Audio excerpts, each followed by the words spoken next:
Shubhna kitchen with village ফুডে সবাইকে স্বাগত জানিয়ে আবারও হাজির হয়ে গেলাম একটি অসাধারণ রেসিপি নিয়ে। আজ আমি তোমাদের সাথে শেয়ার করব মাছের ডিমের কালিয়া। তো এই রেসিপিটা হয়তো অনেকেই জানো, কিন্তু আমি আজ বানাবো আমার মতন করে। তোমরা কিন্তু পুরো ভিডিওটাই দেখতে থাকো, আর ভালো লাগলে লাইক করো, আর বেশি বেশি করে বন্ধুদের সাথে শেয়ার করতে থাকো। তো পুরো ভিডিওটাই দেখতে থাকো। আমি এখানে নিয়েছি 200 গ্রাম মাছের ডিম। আর কি কি উপকরণ নিয়েছি দেখাচ্ছি সেগুলো তোমাদের। এখানে নিয়েছি 4টে মিডিয়াম সাইজের পেঁয়াজগুলোকে কুচো কুচো করে কেটে নিয়েছি। আর নিয়েছি 2টো মিডিয়াম সাইজের আলু, ডুমো ডুমো করে কেটেছি। আর এখানে আদা রসুন বাটা। আর এখানে নিয়েছি 4টে কাজু আর 1 চামচ পোস্ত বেটে নিয়েছি। আর এখানে একটা টমেটো কুচো করেছি, আর কয়েকটা ধনেপাতা কুচিয়েছি, আর কয়েকটা কাঁচা লঙ্কা কুচিয়েছি। প্রথমে ডিমের মধ্যে দিয়ে দিচ্ছি কেটে রাখা পেঁয়াজগুলোকে। তারপর দিয়ে দিচ্ছি আদা রসুন বাটা, আর কাঁচা লঙ্কা কুচোনো, আর কয়েকটা ধনেপাতা কুচি। আর দিয়ে দিচ্ছি 1 চামচ বেসন, অল্প পরিমাণে হলুদ, আর পরিমাণ মতো নুন। এখানে আমি লঙ্কা গুঁড়োটা দিচ্ছি না, যেহেতু কুচনো কাঁচা লঙ্কা দিয়েছি, তাই আমি লঙ্কা গুঁড়োটা দেব না। এবার আমি সমস্ত উপকরণগুলোকে ভালো করে ফেটিয়ে নেব। আমি কিন্তু এর আগেও মাছের ডিমের রেসিপি দিয়েছি, তোমরা যদি দেখতে চাও আমার চ্যানেলের লোগোতে ক্লিক করে তোমরা সার্চ করে দেখে নিতে পারো। তো ডিমটাকে কিন্তু বেশ ভালো করেই আমি ফেটিয়ে নিয়েছি।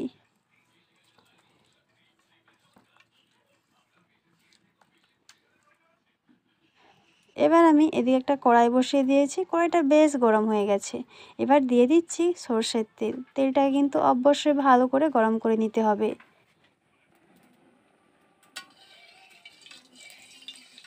তেলটা খুব ভালোভাবেই গরম হয়ে গেছে। এবার দিয়ে দিচ্ছি একে একে ডিমের বড়াগুলো। ডিমগুলোকে আমি বড়ার সাইজে দিয়ে দিচ্ছি তেলের উপরে। এই মাছের ডিমটা কিন্তু ভাজতে বেশিক্ষণ সময় লাগে না, খুব চটজলদি হয়ে যায়।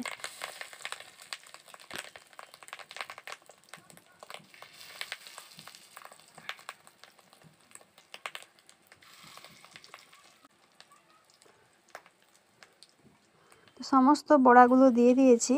ওপর থেকে দেখেই বোঝা যাচ্ছে যে আমার এক প্লেট কিন্তু ভালো মতনই ভাজা হয়ে গেছে, তাই আমি উল্টে নিচ্ছি।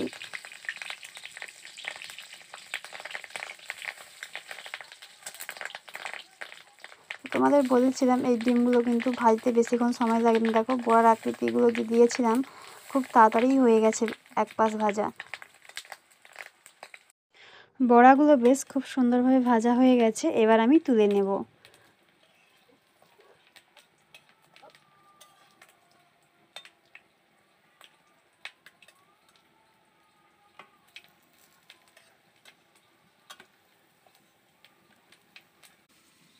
সমস্ত বড়াগুলো আমি তুলে নিয়েছি।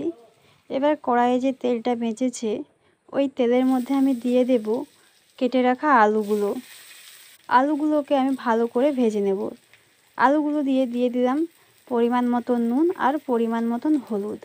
এই নুন হলুদটা দিয়ে আমি ভালো করে এবার নাড়াচাড়া করে আলুগুলোকে ভেজে নেব।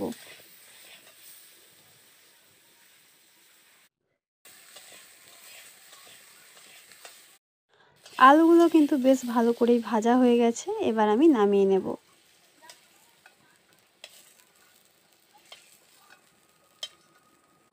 এবার আমি ওই কড়াইয়ের মধ্যে দিয়ে দিচ্ছি সরষের তেল।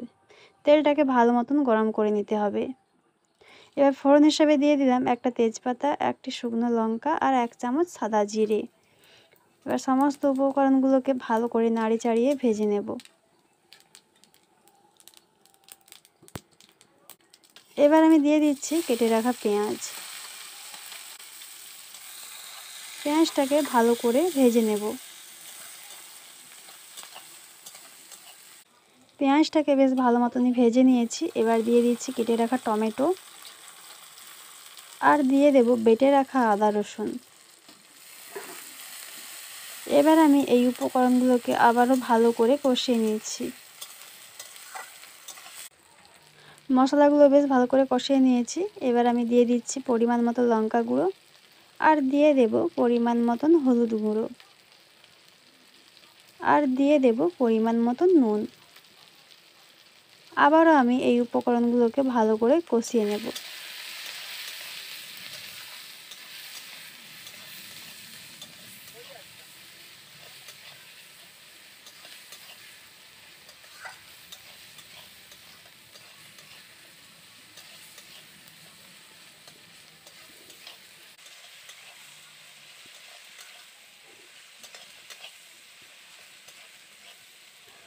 মশলাগুলো কিন্তু বেশ ভালো মতন কষিয়ে নিয়েছি। এবার দিয়ে দিচ্ছি কাজু আর পোস্ত বাটা।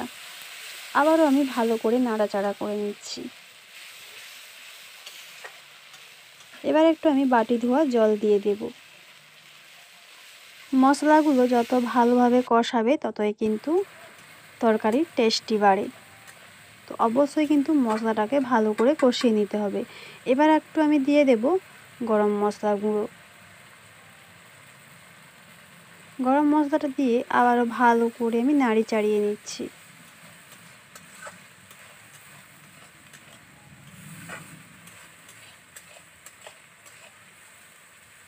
মশলাটাকে বেশ ভালো করেই কষিয়ে নিয়েছি। এবারে দিয়ে দেব ভেজে রাখা আলু। আলুটাকে দিয়ে আবারও ভালো করে আমি কষিয়ে নেব।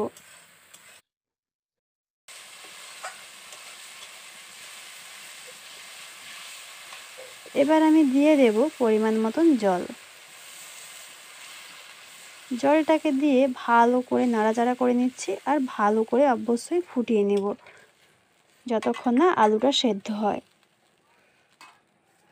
আমি আজকে যেভাবে মাছের ডিমের কালিয়াটা বানালাম তোমরাও কিন্তু একইভাবে বাড়িতে বানিয়ে দেখো, খেতে কিন্তু দারুণ হয়। ঝোলটা কিন্তু বেশ ভালোভাবেই ফুটে উঠেছে। এবার দিয়ে দিচ্ছি দুটো কাঁচা লঙ্কা আর অল্প করে ধনেপাতা কুচি।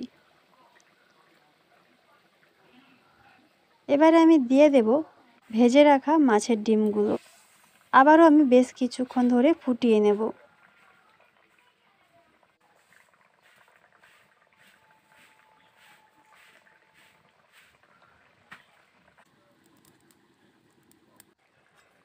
তো বন্ধুরা, আমার এই মাছের ডিমের কালিয়াটা কিন্তু একদম রেডি হয়ে গেছে। এবার আমি নামিয়ে নেব। তো আলুটাও কিন্তু খুব সুন্দর সেদ্ধ হয়েছে। তো আমি এবার নামিয়ে নিচ্ছি আর ওপর থেকে দিয়ে দিচ্ছি কিছু ধনেপাতা কুচি। তো আজকের এই রেসিপিটা তোমাদের কেমন লাগলো বন্ধুরা, অবশ্যই কমেন্ট বক্সে জানিও। আর যদি ভালো লেগে থাকে লাইক করো, বেশি বেশি করে বন্ধুদের সাথে শেয়ার করো, আমার এই চ্যানেলটাকে সাবস্ক্রাইব করে দিও। আর পাশে থাকা বেল আইকনটি অবশ্যই ক্লিক করো যাতে আমার দেওয়া ভিডিওগুলো সবার আগে তোমাদের কাছে পৌঁছে যায়। টাটা।